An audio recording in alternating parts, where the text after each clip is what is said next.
Magandang umaga po. Ang masaya po ako sapagkat sa pangatlong beses na pagtayo ko dito, palagi po kayong nakangiti. Parang nararamdaman ko po na talagang excited kayong makinig ng salita ng Diyos. Excited po ba kayo? Amen. Mga kapatid, ay sa pasimula po ng mensahe sa umagang ito na nais ipahatid ng ating Panginoon Diyos, ay binibigyan ko na po kayo ng babala na ang pawang inyong mga maririnig ay mensahe na mula po sa ating Panginoon Diyos. At ito pong mensahe ay dito po sa paraan na ito na kinakausap po tayo ng ating Panginoon. Hindi po kayo kinakausap ng pastor, ng ministro. Kaya kung kayo po ay masasaktan, tatamaan, maliligayahan, kayo po ay kinakausap ng ating Panginoon. Okay po ba yon? Pahina na ng pahina. Amen. Kanina, excited ba kayo? Amen.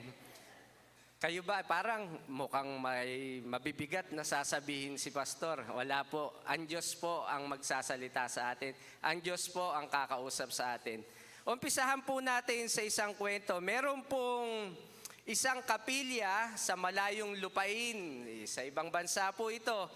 At yung kapilya pong iyon ay meron po silang panambahan. At sa panambahan po nila, nung time na magsasalita na yung kanilang tagapangaral, yung kanilang ministro, meron pong pumasok na mga terorista. At pagpasok po ng mga terorista, ay nagsalita po yung leader nila. At ang sabi po ng leader nila, lahat nung hindi pa handang mamatay at hindi nananampalataya ng mabigat sa ating Panginoong Hesukristo, magsilabas na. Doon po sa kanilang panambahan, nung nagsalita po yung leader ng terorista, kokonti lang po yung natira. Ano po?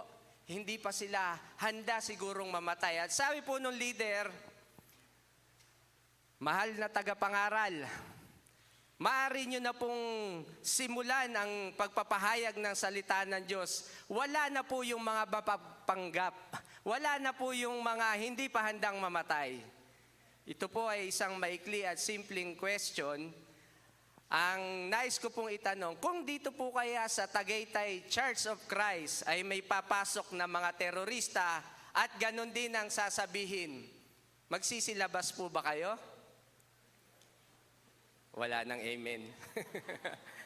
Para pong baka ho nakakatakot, maaring nakakatakot, pero tanungin niyo po ang inyong mga sarili, handa po ba kayo na panindigan ang inyong pananampalataya at hindi kayo lalabas?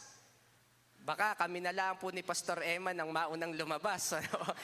Bahala kayo, handa. Kami ni Pastor, hindi pa kami handa. Marami pa kaming aaralan. Yun po ay yun po ay maikling kwento lamang, pero nagpapaisip po ito sa atin na nais ko pong tanungin ninyo ang inyong mga sarili. Katulad din po yun na kung babalik po ang Panginoon ngayong pagkakataon na ito, handa na po ba kayo? Meron naman 3. Amen. 3 na. Handa na po ba kayo kung babalik ang Panginoon ngayon? Ay, nakita ko po lahat nung nag-amen, ha? Tatandaan ko po yan. Ngayon mga kapatid, ang pag-uusapan po natin ay tungkol sa pagiging Kristiyano. Ano po?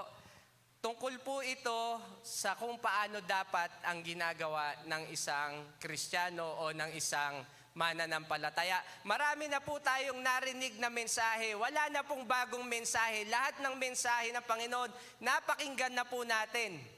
At lahat po ito ay dumaan na sa lahat ng maraming tagapangaral. Pero minsan po nakakalimutan po natin yung mga basic. Ano ba yung mga pangunahin na nakikita dapat sa isang mga tagasunod ng Diyos, sa isang mananampalataya at sa isang Kristiyano, ano ba talaga dapat ang nakikita sa ating buhay? Ang una po dito, ang isang Kristiyano ay nagmamahal sa Diyos ng buong puso, kaluluwa at pag-iisip. Ang sabi po sa Mateo chapter 22, verse 37 and 38, sumagot si Jesus, mahalin mo ang Panginoon mong Diyos ng buong puso, ng buong kaluluwa at ng buong pag-iisip, ito ang pinakamahalagang utos sa lahat. Kung ito po ang pinakamahalagang utos sa lahat, sabi ng ating Panginoon, dapat ito po ay nakikita sa ating mga buhay kung papaano natin mamahalin ang ating Panginoon. Ngayon mga kapatid, doon po sa mga kababaihan, paano nyo po napatunayan na mahal kayo ng inyong asawa? Di po ba kayo ay nililigawan? Paano nyo po, ano po ang isa sa paraan na nakita nyo na siya talaga ang nagmamahal sa akin? Ayan, nagbubulungan sila mag-asawa. Nakalimutan na. Paano mo nga ba ako minahal? Nako, magkakausap pa ito mamaya pagkatapos ng pagsamba. Isa po sa pinakamahalaga at nakikita ng mga babae ay yung pagbibigay nyo ng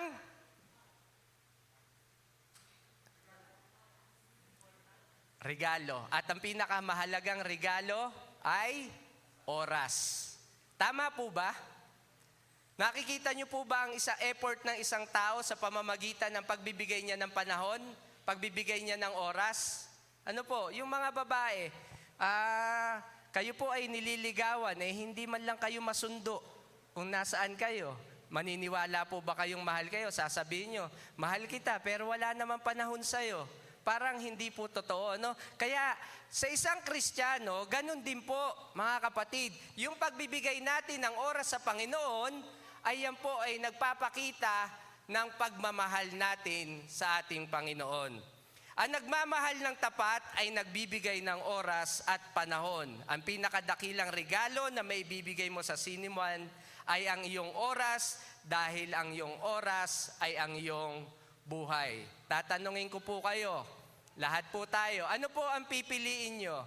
Bibigyan kayo ng 100 million, patay na kayo bukas, o bibigyan kayo ng mahabang oras? Ano po ang gusto nyo?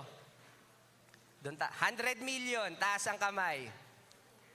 Pero wala na, bukas na lang, hanggang bukas na lang ang buhay nyo. Meron bang papayag? Wala.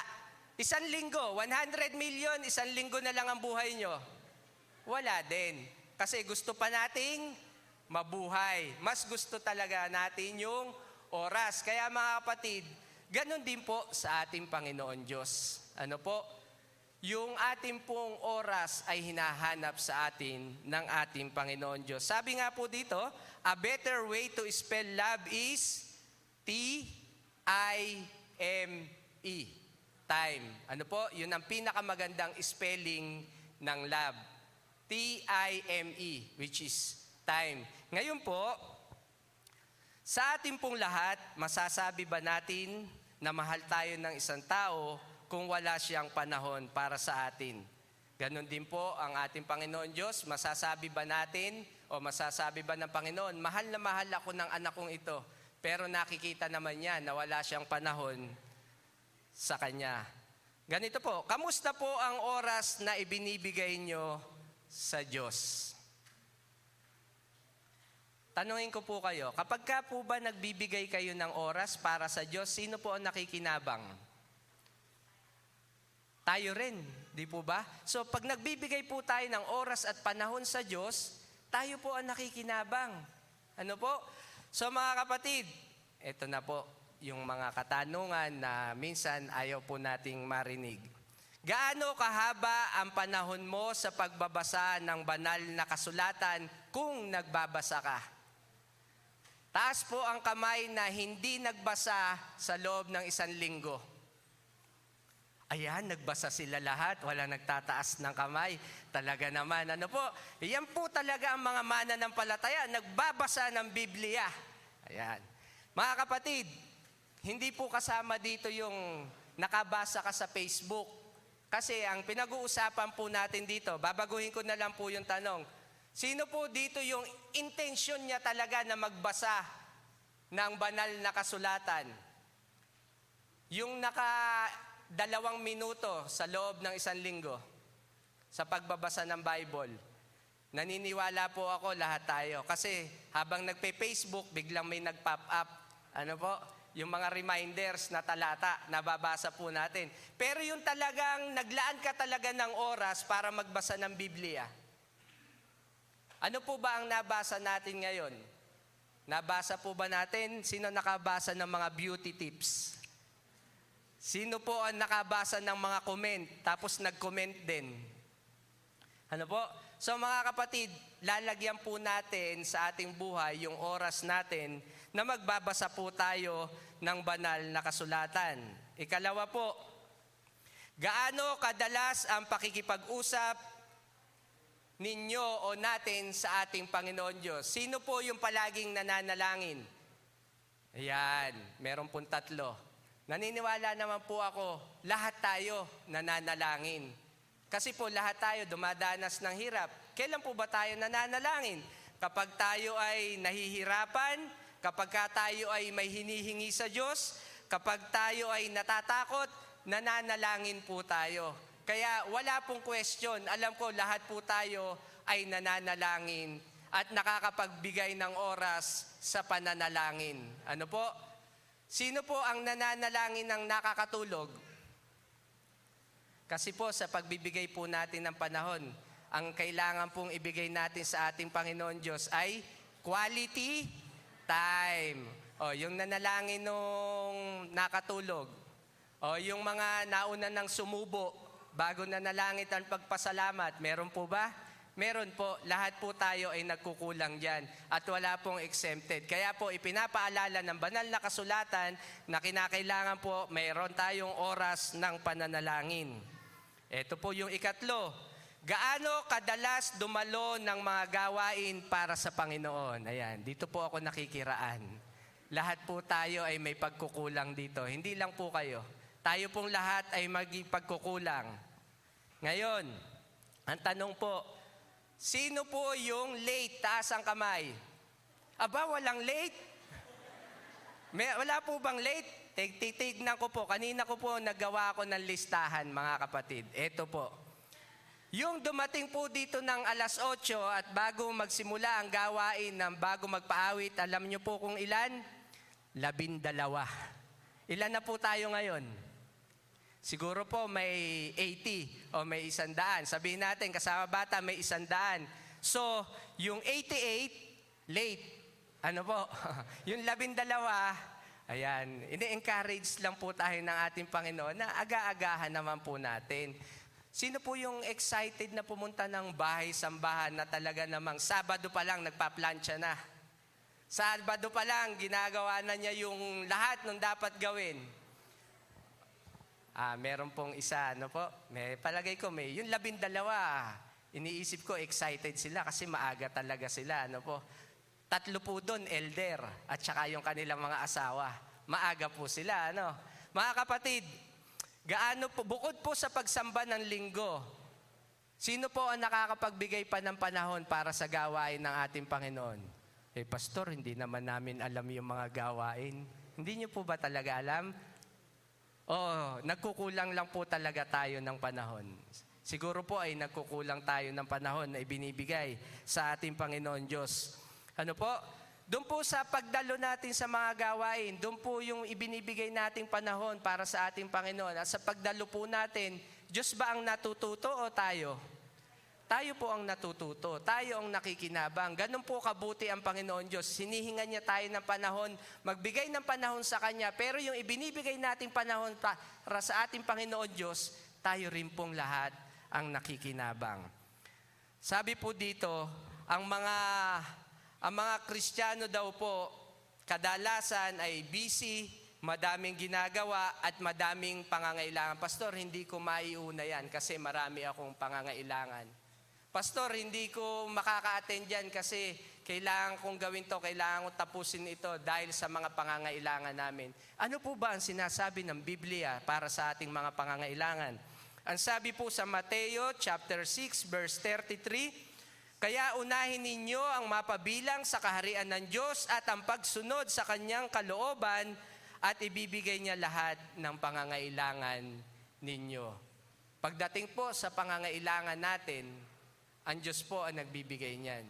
Kaya kung hinihingi po ng Panginoon na uunahin po natin siya at ang kanyang kalooban, gagawin po natin yun.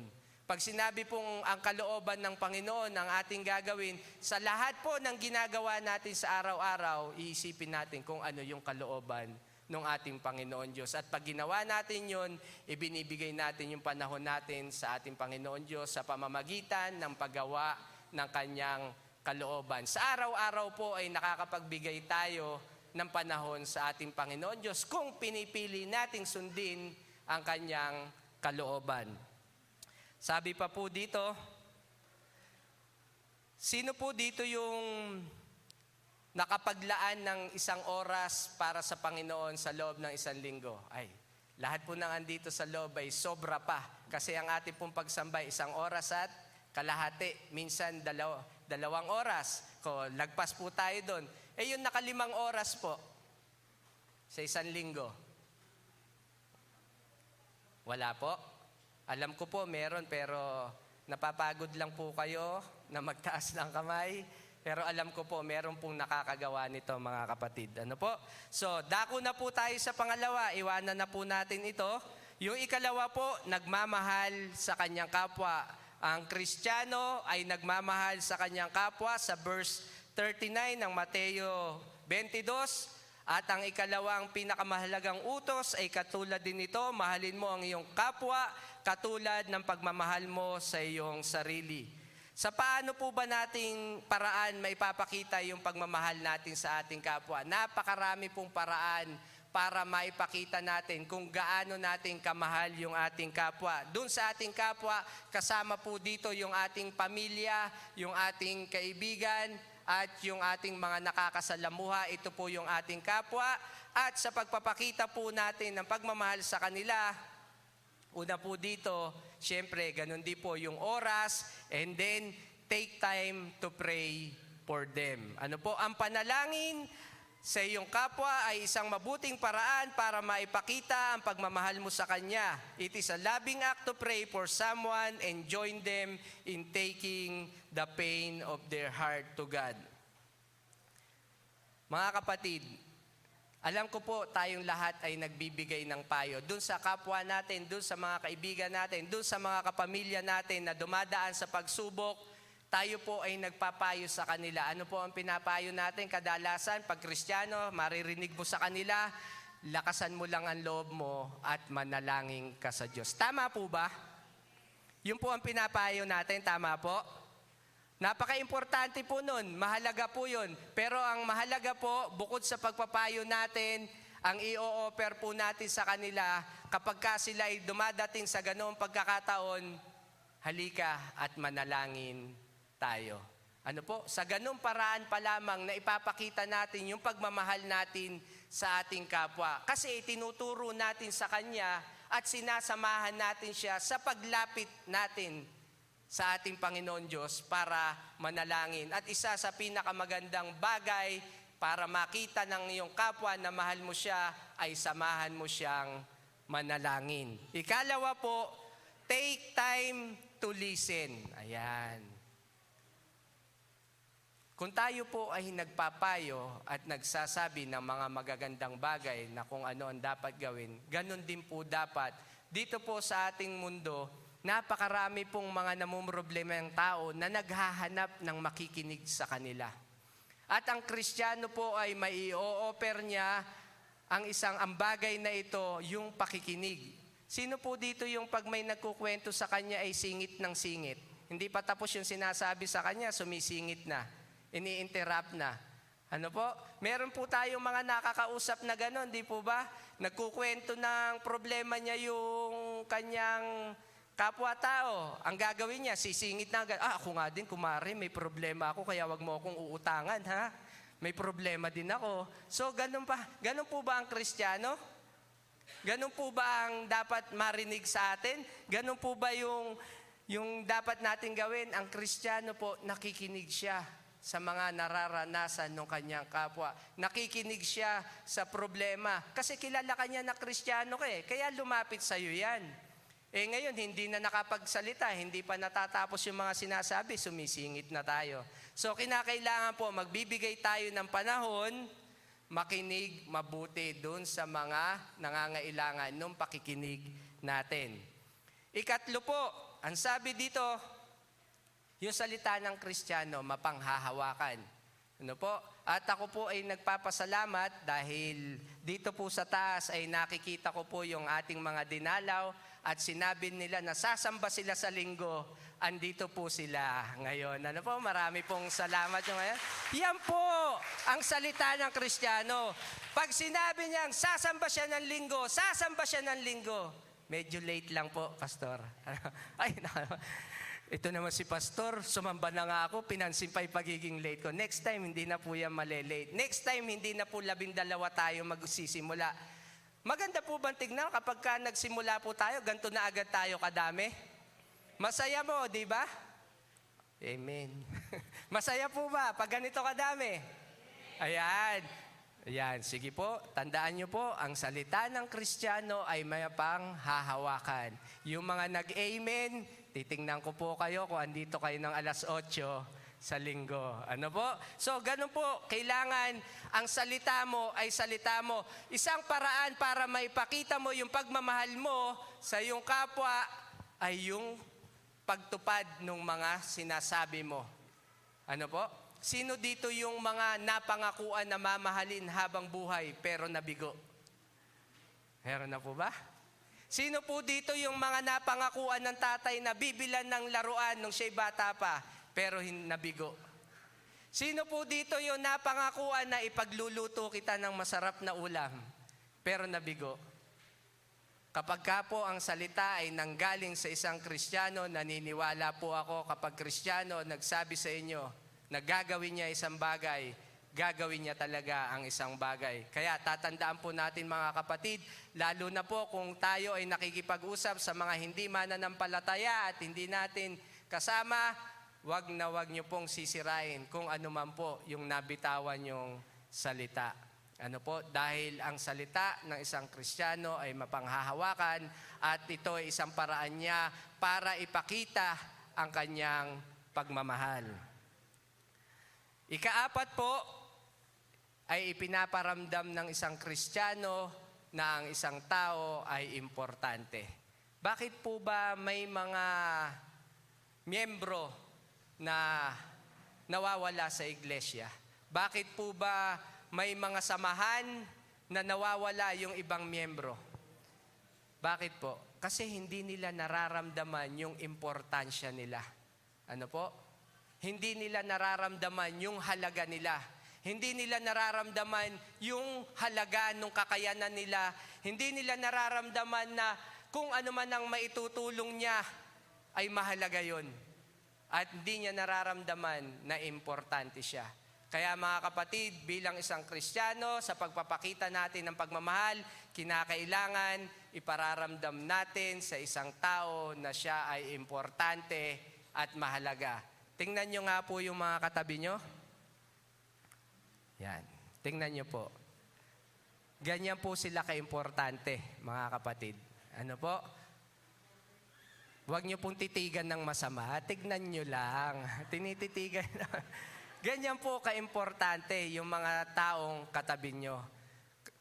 Kailangan po yung katabi nyo ay kakausapin nyo, hindi sa panahon ng mensahe, ano po? Hindi sa panahon ng pagsamba, kundi mamaya po, pag-uwian, sabihan nyo lang, oy, sister, brother, sa Sunday uli, magkita tayo, ha?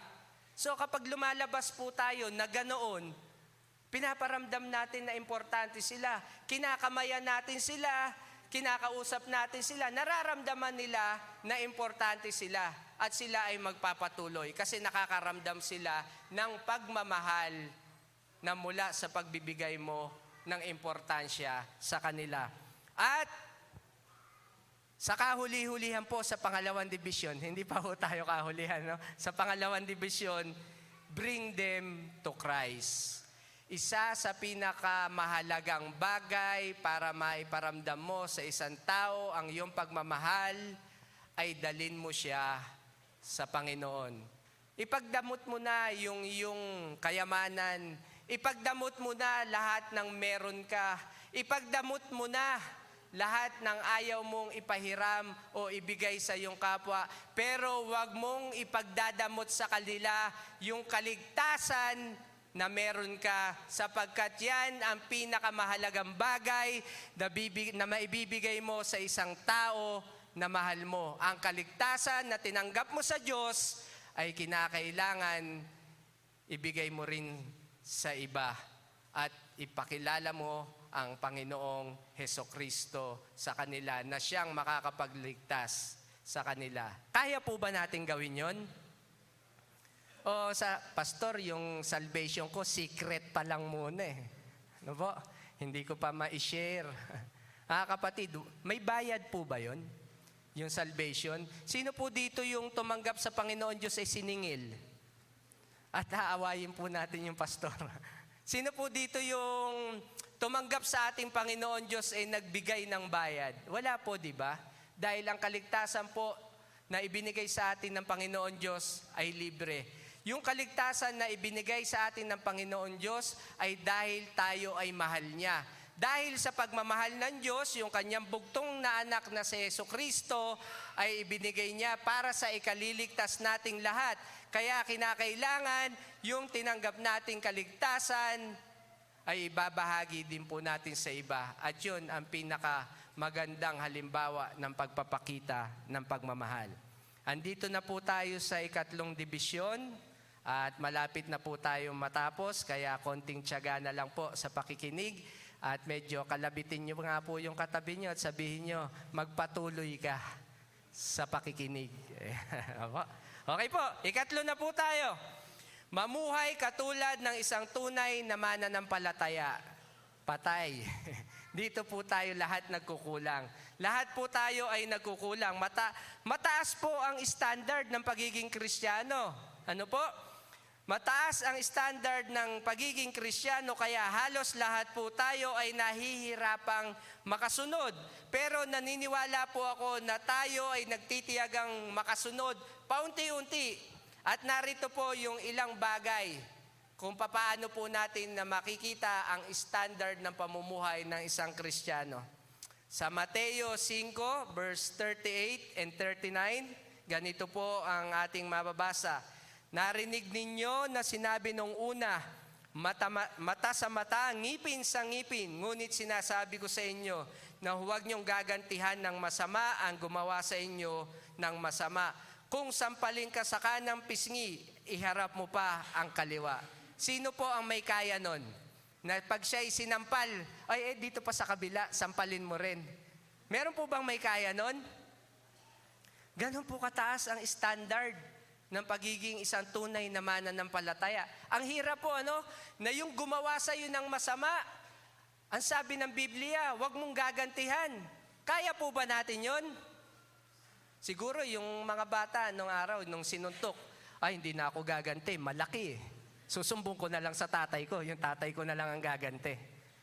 Mga kapatid, ganun po kataas ang standard ng isang pagiging Kristiyano. Ang hirap po, pero tinitignan po ng Panginoon kung ano yung ginagawa nating effort, kung ano yung ginagawa nating hakbang para magawa po natin yung bagay na ito. Pangalawa po, sa Mateo 5:42,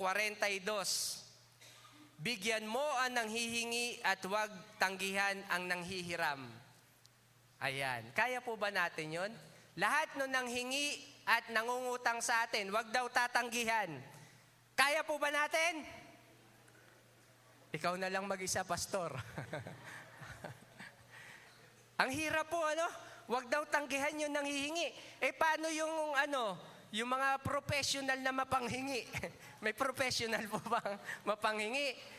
Yung tinatawag nating yung buong buhay niya, ang ginagawa niya, hindi siya nagtatrabaho, nanghihingi na lang siya.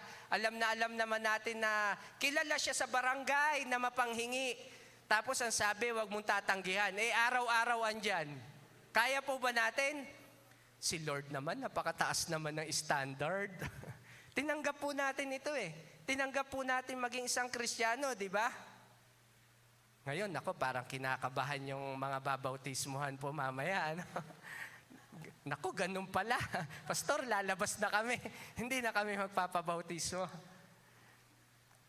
Ang taas po ng standard. At alam ko po, maraming beses na po tayong tumanggi sa mga nanghihingi sa atin. Maraming beses na rin po tayong tumanggi dun sa mga nanghihiram sa atin. Pero mga kapatid, pagsikapan po natin gawin ito sapagkat ito po ang standard ng isang mananampalataya. Meron pa po, hindi pa po tapos. Sabi po dito, ngunit sinabi ko sa inyo, mahalin ninyo ang inyong mga kaaway at ipanalangin ninyo ang mga umuusig sa inyo. Ang hirap naman nun, sinampal ka na, ibinigay mo na yung kabila, tapos mamahalin mo pa, Tapos ipapanalangin mo pa. Yung panalangin po dito, hindi yung panalangin na mauna ka na sanang kunin ni Lord. Hindi po yun ang sinasabi, mga kapatid. Ang sinasabi po dito, ipapanalangin natin yung kanilang mga puso, yung kanilang mga kaluluwa. Tama po ba yun? Mali. Pagka ipinanalangin natin sila sa Panginoon na lumambot na sana yung puso niya, tumanggap na sa Panginoon, wala na tayong kaaway. Kasi tumanggap na siya sa Panginoon. Kasama na natin siya sa Panginoon. Kaya tama po ba na ipanalangin natin yung mga kaaway natin? Amen. Yung mga amen, may mga kaaway yan. Ano po? Kaya, kasi sabi ko, panalangin nyo yung mga kaaway. Siguradong may kaaway yan. Kaya ipanalangin po ninyo. Pero wag na kunin na ni Lord, na sabay kayong kunin ni Lord. Pero, ang ibig lang po sabihin nun na patanggapin din natin sila sa ating Panginoon para makasabay natin sila na pupunta sa Panginoon at hindi doon sa ibaba po. Meron pa po. Sabi po dito, ito po yung napakahirap. Tinanong ni Pedro si Jesus kung gaano kadalas kailangan magpatawad at sumagot si Jesus, 77 ulit. Yung paulit-ulit na nagkakasala sa atin, yung 7 lang ang hirap na. Yung 77 pa. Ano po? Nahihirapan po ba tayo magpatawad? Ang hirap po, di ba?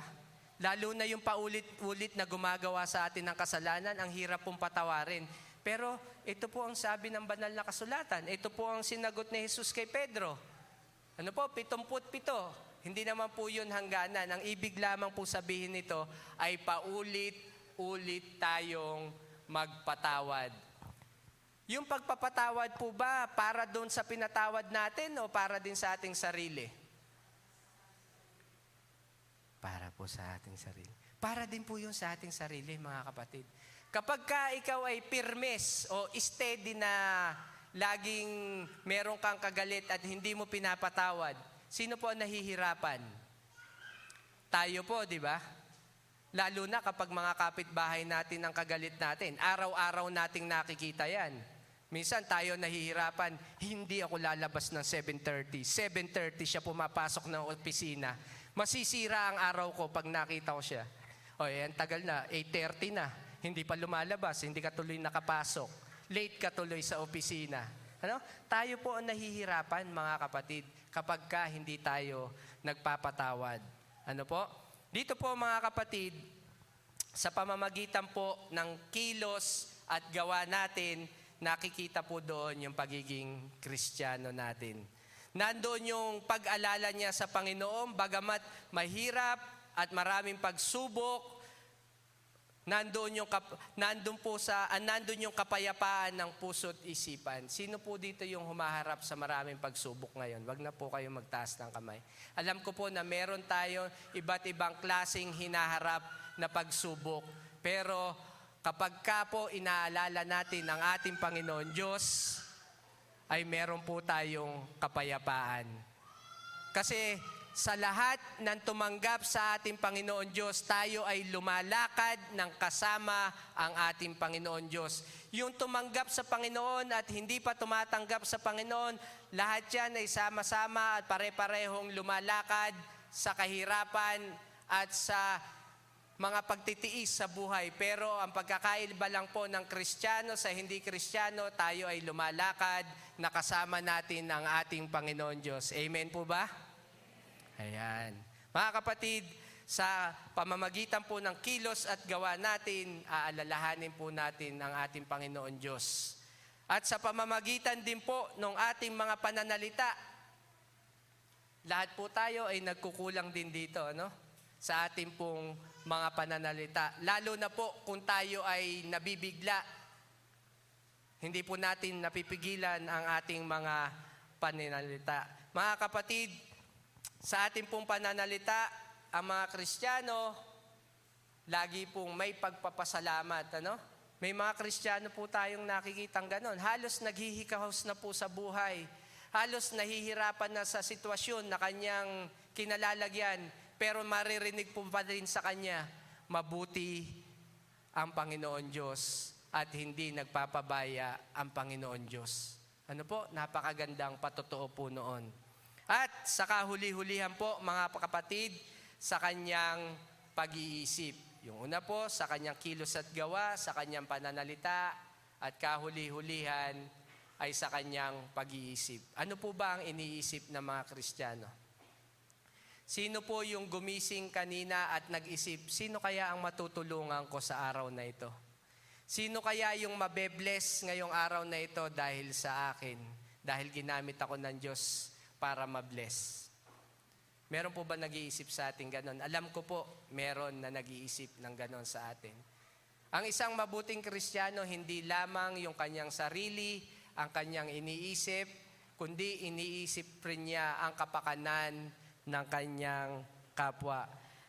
At para po sa pagtatapos, mga kapatid, nais ko pong basahin yung sinasabi ng Efeso, chapter 5, verse 16. Huwag niyong sayangin ang panahon.